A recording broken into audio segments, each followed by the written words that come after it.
नमस्कार, good morning, जोहार। झारखंडी Hindi news में आपका स्वागत है। झारखंड की तमाम छोटी बड़ी खबर जानने के लिए चैनल को सब्सक्राइब, वीडियो को लाइक और झारखंड के आप किस जिले से वीडियो को देख रहे हैं या कमेंट में जरूर लिखें। चलिए जानते हैं आज की पहली और बड़ी खबर। पीएम पर अनर्गल बयानबाजी बर्दाश्त नहीं, झामुमो कांग्रेस के आरोपों पर भाजपा का पलटवार। भाजपा अनुसूचित जनजाति मोर्चा के राष्ट्रीय अध्यक्ष सांसद समीर उरांव ने झामुमो नेता सुप्रियो भट्टाचार्य के बयान की कड़ी भर्त्सना की है। समीर उरांव ने कहा कि सुप्रियो भट्टाचार्य का बयान अनर्गल है, जिसे पार्टी बर्दाश्त नहीं करेगी। उन्होंने कहा कि भारत के पहले ऐसे प्रधानमंत्री नरेंद्र मोदी हैं जिन्होंने भगवान बिरसा मुंडा की जन्मस्थली उलिहातू में जाकर उन्हें श्रद्धा सुमन अर्पित किया है। झारखंड मुक्ति मोर्चा को इससे दिक्कत है। भारतीय जनता पार्टी ने कांग्रेस के उस बयान पर जवाब दिया है जिसमें भाजपा प्रदेश अध्यक्ष बाबूलाल मरांडी की प्रधानमंत्री संघ मंच पर उपस्थित को लेकर सवाल उठाए गए हैं। कांग्रेस प्रदेश अध्यक्ष राजेश ठाकुर का आरोप था कि सरकारी कार्यक्रम में भाजपा के प्रदेश अध्यक्ष को जगह दी गई। प्रदेश भाजपा प्रवक्ता कुणाल सारंगी ने कहा कि कांग्रेस को यह बताना चाहिए कांग्रेस के प्रदेश प्रभारी अविनाश पांडे किस हैसियत से राज्य सरकार के कार्यक्रम में मंच पर शामिल होते हैं।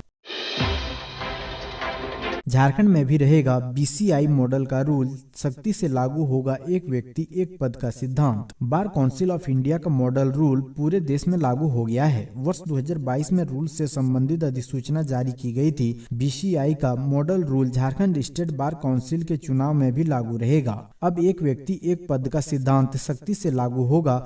जिला बार एसोसिएशन के निर्वाचित पदाधिकारी अब आगामी स्टेट बार काउंसिल के चुनाव में उम्मीदवार नहीं बन सकेंगे। ऐसा बीसीआई के मॉडल रूल लागू होने से हुआ है। बिना पूर्वानुमति लिए झारखंड के आईपीएस कर रही विदेश यात्रा, सरकार ने लिया संज्ञान, डीजीपी को लिखा पत्र। सरकार से बिना पूर्व अनुमति लिए झारखंड के कई आईपीएस अधिकारियों द्वारा विदेश यात्रा किया गया है। इस मामले को राज्य सरकार द्वारा गंभीरता से लिया गया है, जिसके बाद सरकार के उप सचिव अजय कुमार द्वारा झारखंड के डीजीपी को पत्र लिखा गया है। लिखे पत्र में कहा गया है कि राज्य सरकार के समक्ष कई ऐसे मामले सामने आए हैं जिसमें विदेश यात्रा के लिए सरकारी सेवक द्वारा सरकार से पूर्व अनुमति नहीं ली गई, जबकि कार्मिक लोक शिकायत और पेंशन मंत्रालय भारत सरकार द्वारा जारी आदेश में साफ तौर पर कहा गया है कि विदेश यात्रा के लिए सरकारी सेवक द्वारा सरकार से पूर्वानुमति लेना आवश्यक है।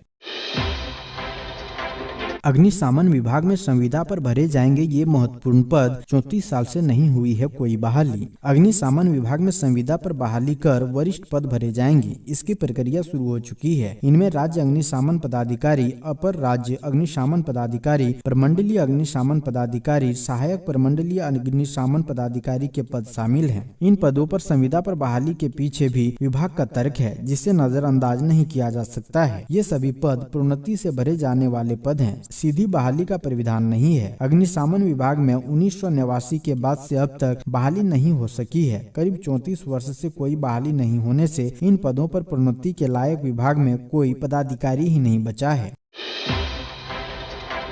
उत्तरकाशी टनल हादसा, रेस्क्यू में देरी से झारखंड में श्रमिकों के परिजनों की बड़ी चिंता। उत्तराखंड के उत्तरकाशी में नेशनल हाईवे प्रोजेक्ट की टनल के अंदर मलबे में फंसे झारखंड के श्रमिकों के परिजनों का सब्र छलक रहा है। टनल में फंसे 40 में से 15 मजदूर झारखंड के हैं। उनके रेस्क्यू में हो रही देरी ने घर वालों की चिंता बढ़ा दी है। झारखंड के अफसरों की एक टीम उत्तरकाशी में मौके पर मौजूद है और पल पल का अपडेट ले रही है। रांची के और मांझी प्रखंड के खीरा बेड़ा गाँव के 3 श्रमिक अनिल बेदिया, राजेंद्र बेदिया और सुखराम बेदिया भी सुरंग में फंसे हैं। उनके परिजनों को मंगलवार को जब झारखंड सरकार की ओर से उनके सुरक्षित होने की खबर दी गई तो वे थोड़े इम्तिनान हुए, लेकिन बुधवार शाम तक रेस्क्यू अभियान में प्रगति धीमी पड़ने की खबर से वे फिर से बेचैन हैं। सुरंग में फंसा देवेंद्र बेदिया नामक श्रमिक के पिता श्रवण बेदिया दिव्यांग है। उनकी आंखों में आंसू है। मां फूलकुमारी और बहन चांदनी के भी आंसू नहीं थम रहे हैं। एक अन्य श्रमिक सुखराम बेदिया की मां पार्वती देवी भी दिव्यांग है। वह मंदिर में मत्था टेक रही है।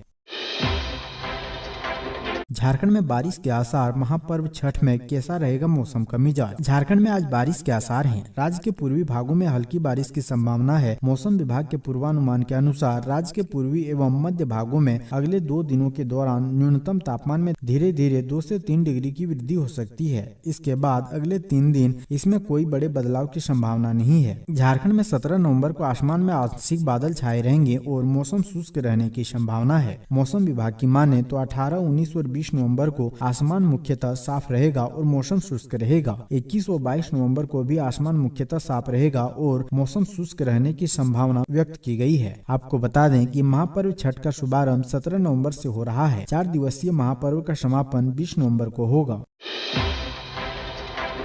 जेएमएम बोले, हेमंत सरकार को अस्थिर करने में पहले लगी थी आईटी, ईडी, सीबीआई, अब तो पीएम मोदी भी लग गए। झारखंड मुक्ति मोर्चा के केंद्रीय महासचिव ने प्रधानमंत्री नरेंद्र मोदी के झारखंड दौरे को राज्यवासियों के लिए निराशाजनक बताया है। जेएमएम के केंद्रीय महासचिव सुप्रियो भट्टाचार्य ने कहा है कि उनके दौरे से राज्यवासियों को उम्मीद थी कि वह राज्य स्थापना दिवस पर झारखंड को कोई विशेष उपहार देंगे, लेकिन ऐसा नहीं हुआ। ऐसे में उनकी वापसी के बाद राज्य में निराशा का माहौल बना है। सुप्रियो भट्टाचार्य ने कहा कि पिछले वर्ष 15 नवंबर को जनजातीय गौरव दिवस का नामकरण किया गया था, तब राष्ट्रपति द्रौपदी मुर्मू आई थी। तब से यह उम्मीद बंधी थी कि जनजातीय लोगों के लिए कुछ घोषणा होगी, लेकिन हैरत हुई कि पीएम मोदी ने राज्य को विशेष उपहार देना तो दूर, आदि धर्म सरना पर एक शब्द तक नहीं बोले। झामुमो नेता ने कहा कि ऐसा लगा कि पीएम मोदी को यहाँ के लोगों की जनभावनाओं के अनुरूप सरना धर्म कोड की मांग कोई जानकारी ही नहीं है।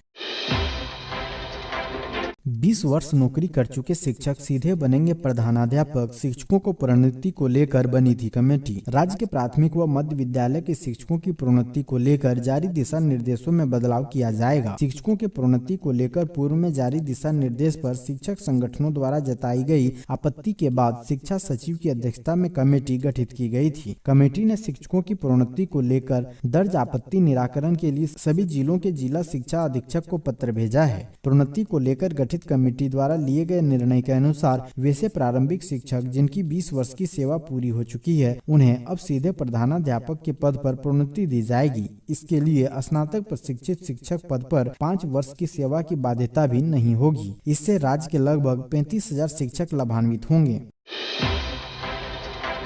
सीएम हेमंत की अध्यक्षता वाली टीएससी का अहम फैसला, लुगु पहाड़ पर नहीं बनने देंगे केंद्र का हाइडल पावर प्रोजेक्ट। राज्य के लुगु पहाड़ पर केंद्र सरकार के उपक्रम डीवीसी यानी दामोदर वैली कॉरपोरेशन की ओर से हाइडल पावर प्रोजेक्ट की स्थापना में बड़ी अड़चन आ गई है। गुरुवार को झारखंड के सीएम हेमंत सोरेन की अध्यक्षता में आयोजित राज्य की ट्राइबल एडवाइजरी काउंसिल की बैठक में सर्वसम्मति से निर्णय लिया गया है कि लुगु पहाड़ पर एक प्रोजेक्ट को किसी भी स्थिति में स्थापित नहीं होने दिया जाएगा। लुगु पहाड़ राज्य के बोकारो जिले में स्थित है और इसे संथाल आदिवासी समुदाय के लोग अपना सबसे बड़ा तीर्थ स्थल मानते हैं। दरअसल केंद्र सरकार की ऊर्जा मंत्रालय के अधीन कार्यरत पीएसयू डीवीसी ने लुगु पहाड़ पर 1500 मेगावाट की क्षमता वाला हाइडल पावर प्लांट स्थापित करने की परियोजना पर काम शुरू किया है। यह परियोजना पंप स्टोरेज पर आधारित है और इसके तहत पहाड़ के ऊपरी और निचले हिस्से में 2 जलाशय स्थापित किया जाना है। बन्ना गुप्ता बोले, भगवान बिरसा के सपनों को साकार कर रही सरकार। सिद्धगोड़ा स्थित टाउन हॉल में धरती आबा भगवान बिरसा मुंडा की जयंती एवं राज्य स्थापना दिवस पर जिला स्तरीय समारोह का आयोजन किया गया। इस दौरान मंत्री बन्ना गुप्ता ने 11 करोड़ 20 लाख रुपए से ज्यादा की परिसंपत्तियों का वितरण किया। उन्होंने धरती आबा तथा सभी वीर बलिदानियों को नमन करते हुए राज्य स्थापना दिवस की शुभकामनाएं एवं बधाई दी। उन्होंने कहा कि हमारे पूर्वजों ने जो विकसित झारखंड का सपना देखा था, राज्य सरकार उस दिशा में अग्रसर है। राज्य सरकार झारखंड वासियों के हित में कई कल्याणकारी योजनाएं संचालित कर रही है तथा बिना किसी भेदभाव के इसका लाभ लोगों को दिया जा रहा है।